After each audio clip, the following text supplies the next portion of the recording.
drafted out an overview of the story so far. I also was doing the INFJ test so I could figure out what my characters were now that I've written them, developed them more.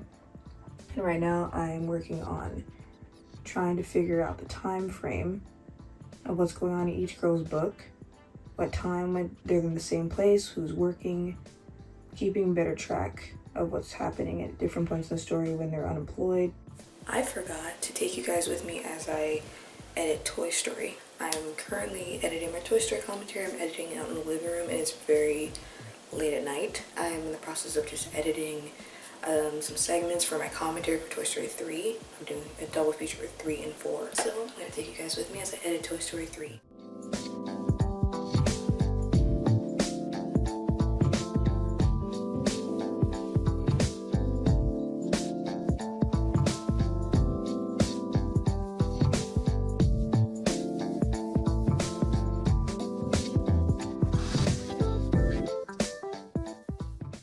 So I'm going to be getting into my writing session very soon, and I think ever since I've got into my writing sessions, I feel like it's gone over much better. I'm enjoying it again, which took me a long time to enjoy writing all over again.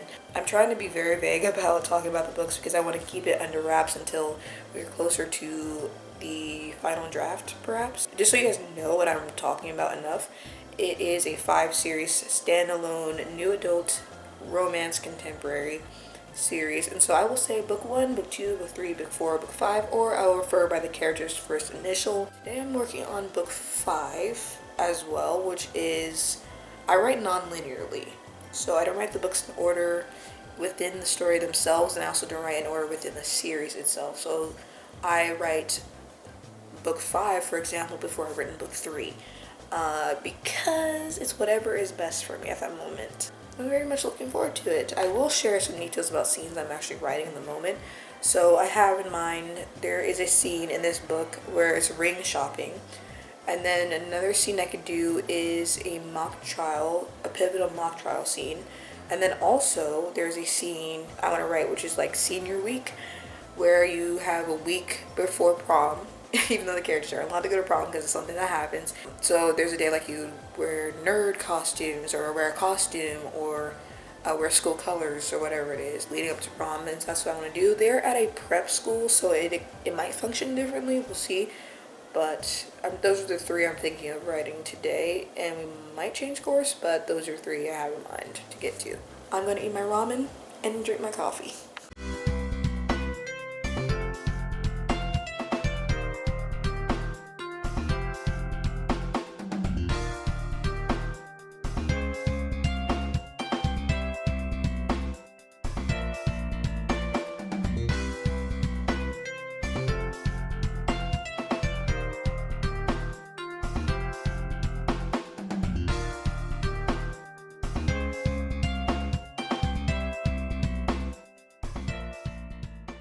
So I just finished writing some. I still want to do a little bit more for the night.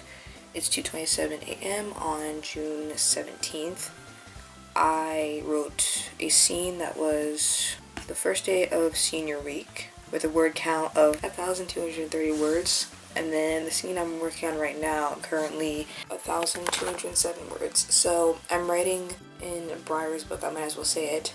There's a school lock-in the day before prom, and it's pajama night, and there's a scavenger hunt, and there's some high tension between her romantic interest and a guy that was also competing for affections, and it's just been a lot of fun.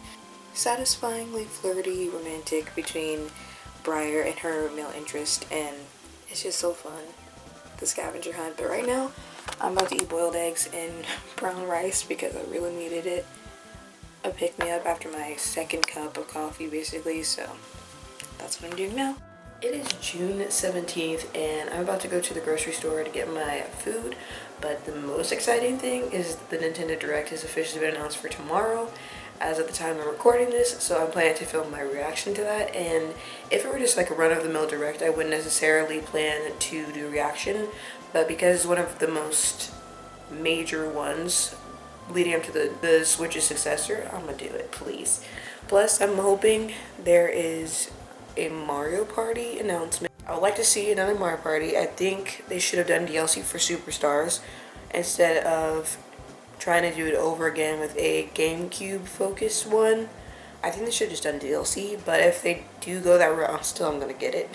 I feel like a lot of stuff's gonna be saved for the next console, so I don't know what I would want to see at the end of this year. Well, something very, very obscure, like a custom Robo remaster or a Star Fox Assault remaster. Oh yeah, we don't have a Donkey Kong game. I like Donkey Kong Jungle Beat, like something just so randomly remastered or something like that. But another thing is I didn't edit last night, but I did get more words written. I ended up writing 2,894 words. So yeah.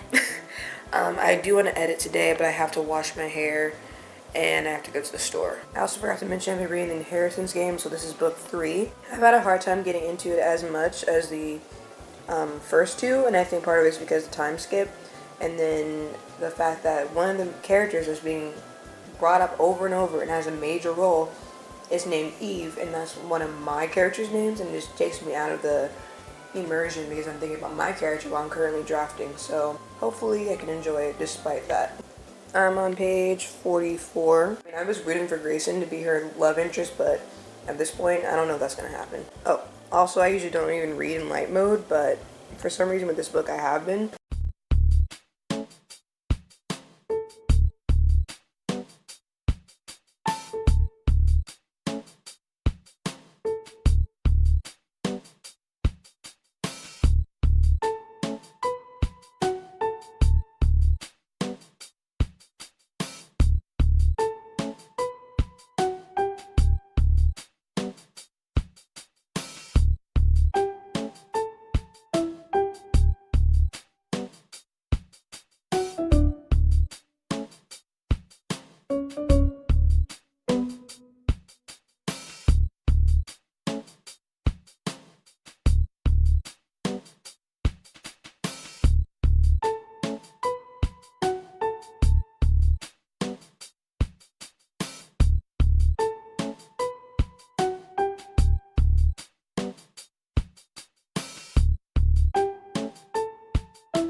It is 11:56 p.m. Currently on page 191 and 48,737 words, and we are in the scavenger hunt scene, and Ben is trifling. I also just reached a very important conclusion that I need to make another major change, and I decided to swap two characters' stories with one another, and it works better for pacing.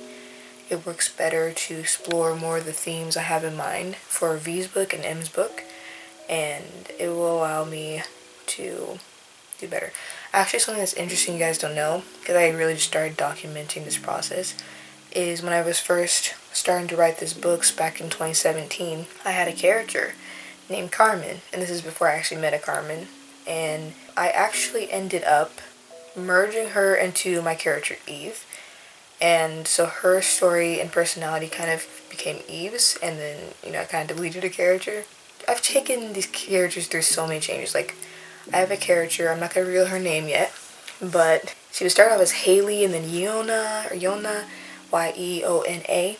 and then she was, I forgot what her she was named Sage, and then I changed her name to what it is now.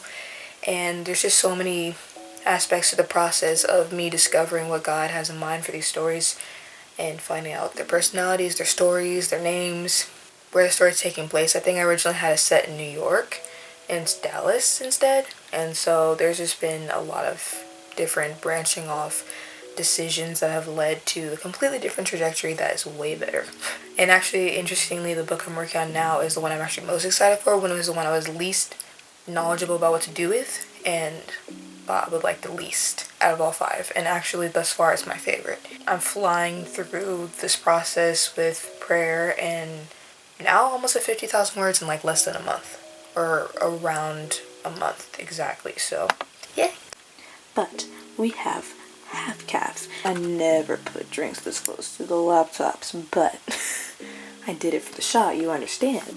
I play music when I write, of instrumentals from different video games I like to play in the background, so that's typically what I end up writing with, just so it's non-distracting. Sometimes classical, because classical has been my jam since Hit It Maestro, Classic Composers, and the Greatest Hits. Like, that was what introduced me to classical music. Oh my gosh, I remember this Tigger one. Oh, Albert's Special Day, Delilah's Delightful Dream, Fenton the... Wow.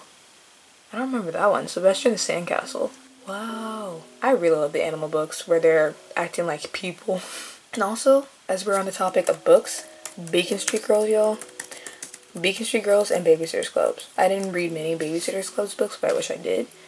Beacon Street Girls, I read almost all of them.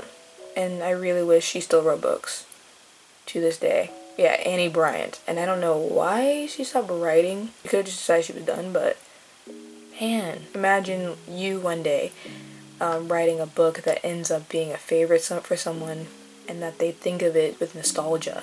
Like, imagine that one day.